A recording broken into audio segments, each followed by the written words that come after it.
Okay, here's some information about the 960 grid extra credit. I hope some of you are trying to do this.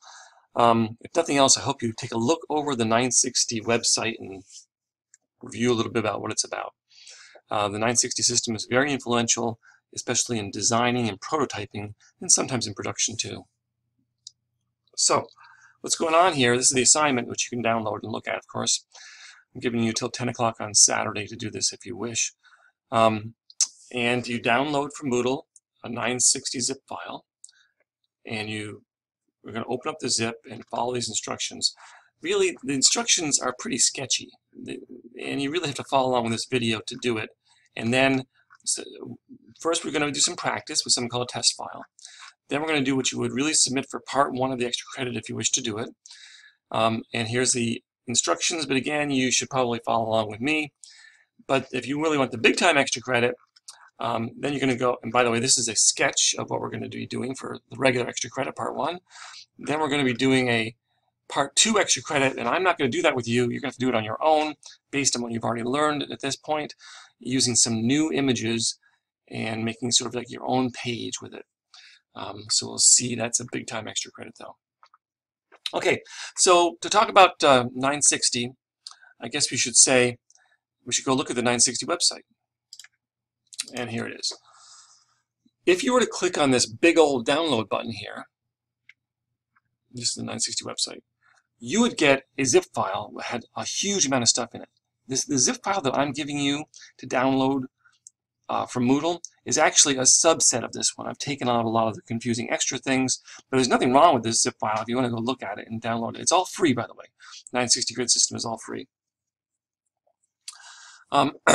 So there's lots of stuff in there. But just a reminder, what is the 960 system about? 960, of course, is about 960 pixels wide, which is the size of the pages that it makes. And we use 960 because it fits on most all monitor sizes, desktop and laptop, and adjusts down pretty well if you had it flexible. But it's also easily divisible into a grid with regular gutters, the space between the items. What does that grid look like? Let's view this demo, which you can do yourself or spend more time in this. We're not going to do the 24 column. Whoops. I have to go back here just a second.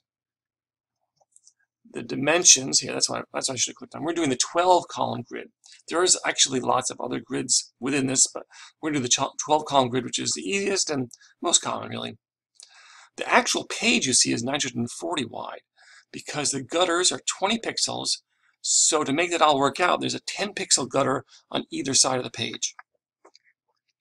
So if we had a 140, which is 2 columns, which is a 60, a 60, and a 20, right? Plus another 20 as the gutter, that would be left would be 780, and so on.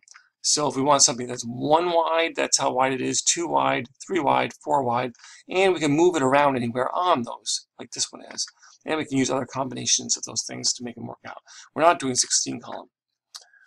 All right, and just to remind you, so many sites are actually made on a grid. I'm going to show the grid on this site. You can see a 12 column grid and how everything lines up. So many things are made on grids that show the grid on this site. You'll see how all those line up on the grid. Everything lines up on the grid. Some things are 1 column wide, maybe 2 more likely. These are 2 column grid images with a 20 pixel in between. This is more than that, whatever that is, and so on. And more. Show the grid on this one. See how everything lines up so nicely? A little difference here. You can go slightly off the grid too. Okay, so I'll let you spend more time on this website looking around if you wish. Let's get started, shall we? Here's my 960 zip file. How do you get into a zip file? You probably know this by now, but just in case. In Windows, Mac, Apple, it's different. Good luck. But in Windows, we will do a right click on it, and I like to choose Open with Window Explorer. Sometimes if you have to open a new window, it's the same thing. That's even better, but Open with Windows Explorer is fine. I like to control. You could just double click on it and have it open up on its own, but I like to control copying what's inside the zip file. See, that's not zip anymore, right? The icon looks different. And then pasting it right in beside my zip file. And if I want to, I can get rid of the zip file then And your instructions say this is a project folder, to rename it with your last name, just to keep yourself organized. What's inside here? Actually, that wasn't the project folder. That was the root folder now. What's inside here are two files we're going to use, HTML files, in a CSS folder with lots of CSS documents, and some images that we're going to use too, which are all sized. Let's start with the test file. Let's open this in Notepad++, and let's go ahead and run it. This file is just 4 color blocks. And if we look at the HTML, you'll see, first of all, you'll see that we have these links to the 1, 2, 3, 4 CSS files we're linking to. 960 CSS, that's the file that really does the work of the 960 system. So far, we're not using it at all in this file. We will soon. Reset, this is a reset file. You've heard of this before. It's when we take all the padding and margins and everything like that, and we set it all to 0. Feel free to look in that file, look in the CSS file in that folder. Text, just some very basic text formatting. It does very little, but it gives us something to start with. These are all supplied, by the way, these 1, 2, 3 in that big old download button. And this is something different. This is a little bit of a style document that I created to go along with it. And again, it's doing very little at this point. It's applying the colors and so on. So what we've got is a div that goes around some text, another div that goes around some text. I gave you the name. The name of the H3 is the actual name of the color that's involved.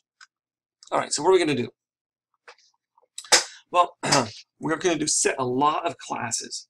First, we're going to set the class of the entire page. We have to tell it what kind of grid system we're using. And right here, div class, and this div, if I look down, encompasses the whole page. So it's sort of like a wrapper, right?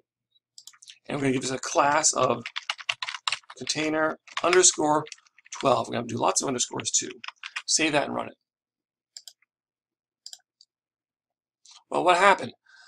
Not too much, except now the page is based on 960. So just telling it that we're going to use this grid system, went to that 960 CSS file and said, okay, we're going to make everything 960 wide. Good. Now we're going to set the grid for all of each of these items to a grid 12. The class grid 12, like this. So we already have the class set up.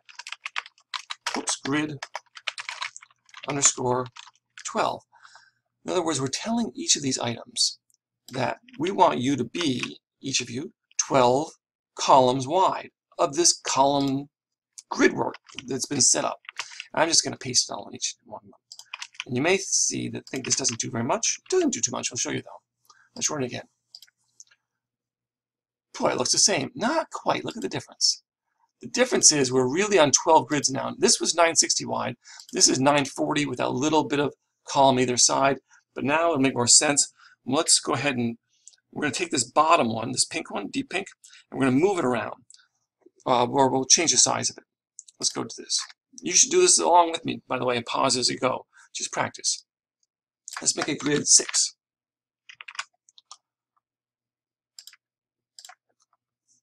Okay, this is now 6 columns of those columns wide. So what's the big deal? Try to set this up. You certainly can set this up and make these widths all yourself using pixels and so on, right? But it would be a lot of work to just automatically, to be able to just automatically put in a number like grid 6 and have it be 6 columns wide is a great benefit. It allows you to move things around, make blocks different sizes very quickly. Now that's making different sizes, but how do we move it around? Well, we can move it around with a prefix. We have prefixes and suffixes. Prefix is space before it, and suffix is space after it. So, for instance, let's give this one another class.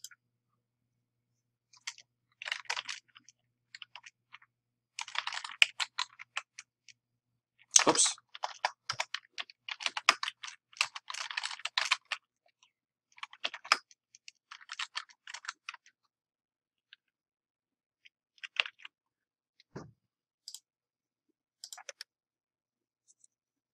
Hold on just a sec. Sorry, I wasn't paying attention.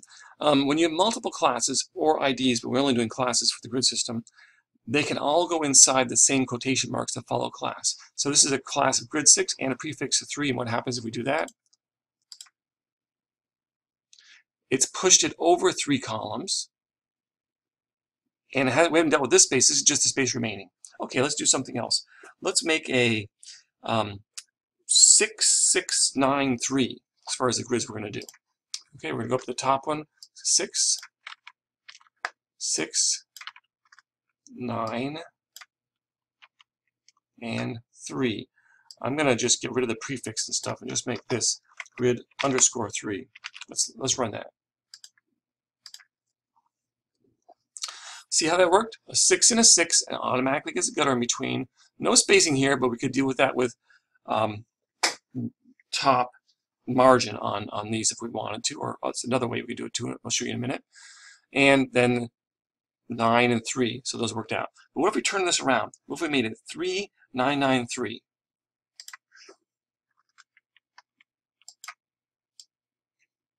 Oops, right here. 3, 9, 9, and 3. That's just like that.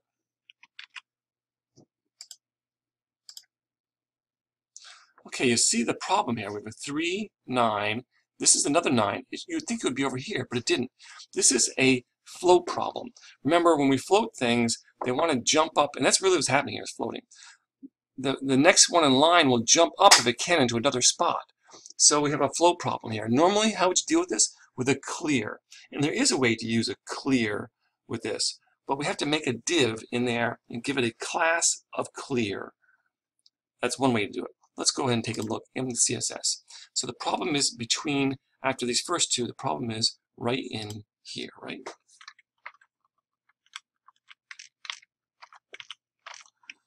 Okay, if I make a div in a class, I'm going to open my div and close my div. There we go. I'm going to give it a class equals quotation marks clear. This is going to be a give us the it's sort of like it's like an empty fake div, and it's just had a clear, which should then cause things to go back in order. And it has. We have them in the correct order now. Another option, though, is we could have taken a div and we could give it a class of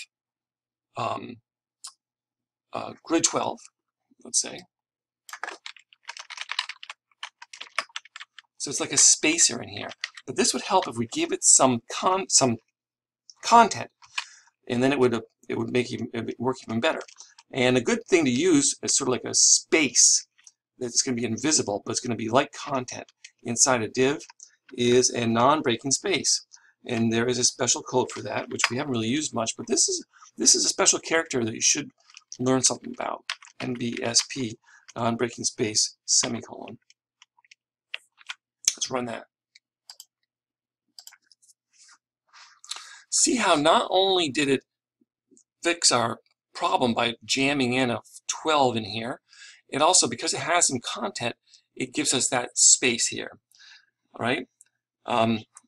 But we could also use top margin to get that whole thing, that same thing. Okay, now let's rearrange these again. We're going to do a grid 12, then a grid 7 prefix 1, suffix 1, a grid 3, and a grid 8 prefix 2. Let's give this a try here.